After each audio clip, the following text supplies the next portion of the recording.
Es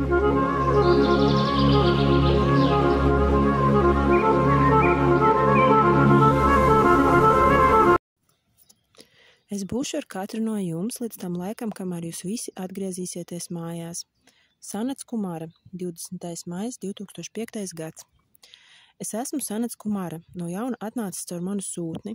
Es esmu atnācis, lai mācītu jūs un dotu norādījumus un lai jūs izzinātu dievišķo realitāti, citu pasauli, kas pastāv vienlaikus ar jūsu pasauli un atšķiras no jūsu pasaules tikai ar savām vibrācijām. Katru brīdi, kad jūs atrodaties savā pasaulē, jūs vienlaikus varat būt arī mūsu pasaulē. Eksistē jūsu daļa, kas pastāvīgi atrodas augstākajās pasaulēs. Šī jūsu daļa saglabā savu saiti un savu miedarbību ar augstāko realitāti visa jūsu iemiesojuma perioda garumā fiziskajā oktāvā. Pienāk kosmiskais termiņš un jūsu augstākā daļa ietērpjas blīvākos ķermeņos un nolaižas matērijā. Līdz ar apkārtējās pasaules blīvumu palielināšanos saite starp jūsu augstāko un zemāko daļu pamazām izirst un vispirms kļūst tikko manāma, līdz izzūd pavisam. Kad jūsu pasaules materialitāte sasniedz savu augstāko punktu, jūs zaudējat saikti ar savu augstāko daļu. Tāpēc visas īstās garīgās prakses, kas pastāv jūsu pasaulē, ir vērstas uz šīs iekšējās saites atjaunošanu.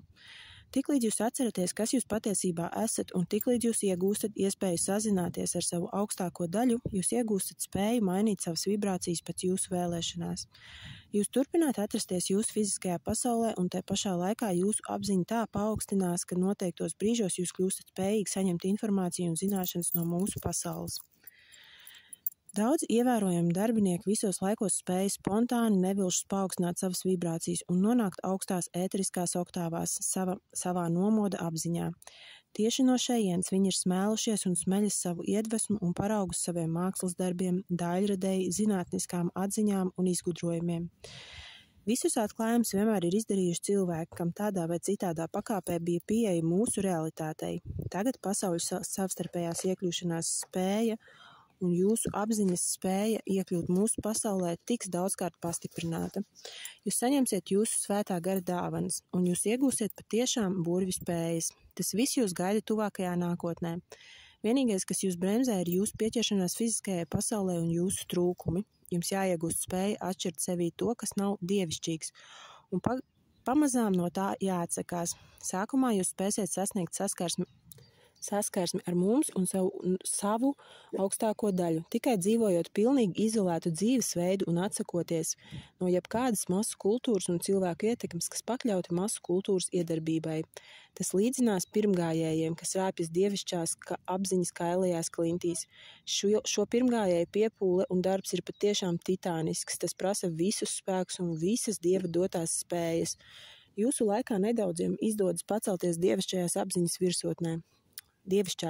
virsotnē, un ceļš ir tik grūts, ka jebkurā mirklī var nenoturēties sasniegtajā augstumā un nokrist.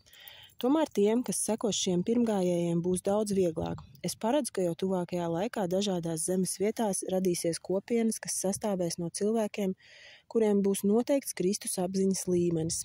Šīs kopienas kļūs par nākamo dzīvesvietu un nākamās cilvēces sabiedrības uzbūves prototipiem, matricām, savienojot ražošanas pienākumus un garīgo kalpošanu. Tam līdzīgas kopienas būs pilnīgi autonomas un neatkarīgas no apkārtējās pasaules. Es redzu, ka ar laiku vietās, kur veidosies tādas svētā gara kopienas, iedibināsies pilnīgi jauni laicīgās varas un valsts iekārtas principi. Vietās, kur šādas kopienas būs pārsvarā, radīsies priekšnosacījumi zelta laikmeta atnākšanai. Es ceru, ka šādas kopienas vispirms radīsies Krievijas teritorijā, tālāk, ka šai zemē savās vēsturiskajās tradīcijās vienmēr ir bijusi nosliece uz kolektīvu saimniekošanu. Sarežģījums rada tas, ka noteikti spēki vienmēr veikli izmantoja šo nacionālo īpašību un savos savtīgajos nolūkos manipulē ar cilvēku noslieci uz kopīgu darbu. Es gribu vērst jūsu uzmanību arī uz to, ka ideāla kopiena nevar būt līdz tam laikam, kamēr katrs kolektīvās savienības loceklis nesasniegs noteiktu Kristus esības līmeni un nepārstās izmantot kopīgā darba un jaunredzes sasniegums saviem savtīgajiem egoistiskajiem mērķiem. Atkal katram no jums pirmajā vietā būs jābūt personiskai vēlmei un pilnveidošanās dievā, par atteikšanos no sava ego un rūpēšanos par savu 4 zemāko ķermeņu tīrību. Es gribētu vērst jūsu uzmanību, ka patiesībā ir 2 ceļi, kas ved uz pilnveidošanos Dievā. Pirmais ceļš saistīts ar vientulību un lūgšanu, un tas ir vieglāks. Otrs ceļš ir tāds, ka jūs strādājat ar sevi, nepamatot jūsu parasto dzīvi. Katram no šiem ceļiem ir savi plusi un savi mīnusi. Ja vienīgais šķērslis, lai sāktu nopietnu darbu ar sevi, jums ir jūsu apkārtne, kurā jūs atrodaties pašreizējā jūsu ceļa posmā. Un jūs automātiski atsakāties no nopietnām nodarbībām tādēļ, ka uzskatāt, ka ārējie apstākļi neļauj jums to darīt. Tad tādā gadījumā man jums jāatgādina, ka tie apstākļi, kuros jūs atrodaties, atbilst jūsu apziņas līmenim un jūsu negatīvās un pozitīvās karmas proporcijai. Tāpēc katram no jums starta nosacījumi būs dažādi. Jums nāksies pārvarēt visu jūsu ārējo nosacījumu un karmisko apstākļu nērtības, taču jums ir jāapzinās, ka jūs paši ar savām izvēlēm šajā un iepriekšējās dzīvēs nopelnījāt tos apstākļus, kādi jums apkārt ir jūsu dzīvē, un sūrošanās par sliktiem apstākļiem un neharmonisku apkārtni ir tikai jūsu ego attaisnošanās, lai neko nedarītu, bet daudzi pat atļaujas tieši vainot Dievu un skolotājus savas ārējās dzīves apstākļos. Tāpēc pirmais solis jūsu ceļā būs samierināšanās ar tiem apstākļiem, kādos jūs sākat savu ceļu, un lēmumu pieņemšana iet pa ceļu, kas ved atpakaļ pie Dieva, par spīti jebkādiem jūsu dzīves ārējiem apstākļiem. Ticiet man, ja jūs parādīsiet tiekšanos un apņēmību jūsu ceļa gaitā, tad jūs saņemsiet visu nepieciešamo palīdzību.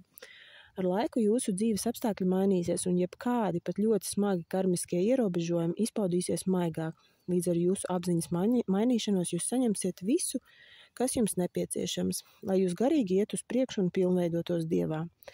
Visi šķēršļi un visi ierobežojumi ir jūsos. Visi jūsu ierobežojumi tie ir negatīvās enerģijas sabiezējumi jūsu 4 zemākajos ķermeņos. Iedomājieties, ka jūsu 4 zemākie ķermeņi ir bērniņi, kur vairāku gadsimtu laikā ir salikts visas nevajadzīgās lietas. Ar laiku šie bērniņi ir tā aizkrauti un putekļiem piebiruši, ka tur pat ieiet nav iespējams. Lielajam cilvēces vairumam 4 zemākie ķermeņi līdzinās tieši šādiem bērniņiem. Tāpēc jums vajag kādā jaukā dienā pieņemt lēmumu un sākt atrakt savu bērniņu karmiskos krāvumus. Protams, jūs neizdosies to izdarīt vienā dienā un iespējams pat vairākos gados, bet jo ātrāk jūs pieņemsiet savu lēmumu un sāksiet darboties, jo ātrāk jūs pabeigsiet netīro un nogurdinošo savas apziņas un savas zemapziņas iztīrīšanu, kur jūs ar apskaužamu neatlaidību sabāzāt visas savas psiholoģiskās problēmas visu jūsu zemes iemiesojuma periodu garumā. Un dabiski, kad jūsu problēmas cita pēc cita uzpeldēs no jūsu zemapziņas, tad jums nāksies krietni papūlēties, lai tās pārvarētu, uz visiem laikiem no tām atvadītos. Līdzīgi tam, kā jūs atrodat bērniņos vecas lietas, kas reizēm pamodina jūsos sāpīgas atmiņas un dažkārt sagādā jums pat nepanesamas sāpes, tomēr jūs esat apņēmības pilni, izmetat nevajadzīgās lietas un kopā ar tām atbrīvojaties no negatīvās enerģijas daļas, kas ir jūsos. Tāpēc es gribētu jau laikus brīdināt tos, kas gatavojas patīkamai laika pavadīšanai savā ceļā uz mājām. Negaidiet vieglu ceļu. Esiet gatavi jebkurām negaidītām lietām. Jūs nekad nezināt, kāda enerģija uzpeldēs no jūsu karmiskajiem sablīvējumiem. Jūs izdarīsiet darbības, kam nevarēsiet atrast loģisku izskaidrojumu. Jūs sastapsieties ar cilvēkiem, pret kuriem izjutīsiet vētrainas, ne ar ko nemotivētas jūtas. Ar jums notiks dīvainas lietas, jums jābūt gataviem uz visu. Jums pastāvīgi jāatceras savā apziņā par jūsu pieņemto lēmumu atgriezties pie Dieva, paaugstināt savu apziņu līdz augstāko pasauļu izpratnei. Jums vienmēr jāatceras, ka jūs neesat vientuļi. Mēs modri vērojam katru, kas uzdrošinājies rāpties dievišķās apziņas klintī. Un ārkārtējā gadījumā mēs vienmēr pasniegsim jums roku kritiskā situācijā. Ja jūsu nodomi ir tīri, tad jums nav no kā baidīties. Jūsu centienu tīrība ieskauj jūs nevainojamā gaismas aizsardzībā. Katrs no mums mūsu zemes esamības laikā ir gājis to pašu ceļu. Ceļš ir pārbaudīts, tāpēc gatavojieties ceļam un drosmīgāk sāciet iet. Es esmu Sanets Kumara, un es būšu